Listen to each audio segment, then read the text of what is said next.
Good evening po, magluluto po tayo ng murang dinner. Ropyakin po ang bawat isang tao. Maglagay po tayo ng water.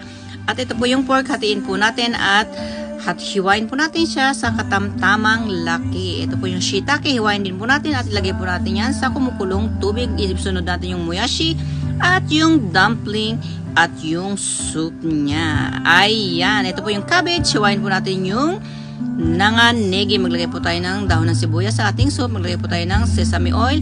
Igisa po natin yung baboy. At ito po yung kimchi. 100 grams po ang ating gagamitin. Ilagay po natin yung kimchi, pati po yung nanganegi at yung cabbage. Ayan.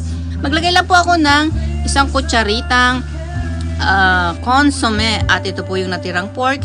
Ilagay po natin yan sa ating lalagyanan at gagawin natin siyang obento. Sa susunod na mga araw, naglagay lang po ako ng isang kutsarang lemon, isang kutsarang olive oil, asin at paminta. Yan lang po ang kanyang dressing. At ilagay na po natin sa plate at naghiwa rin po ako ng cabbage. Ilagay po natin kamatis at magprito rin po tayo ngayon ng saba. At meron po akong sushing buri. At ito po yung aming dinner na mura.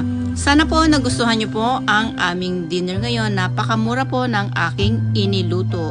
Ayan na po. Bye-bye. Maraming pong salamat. God bless po.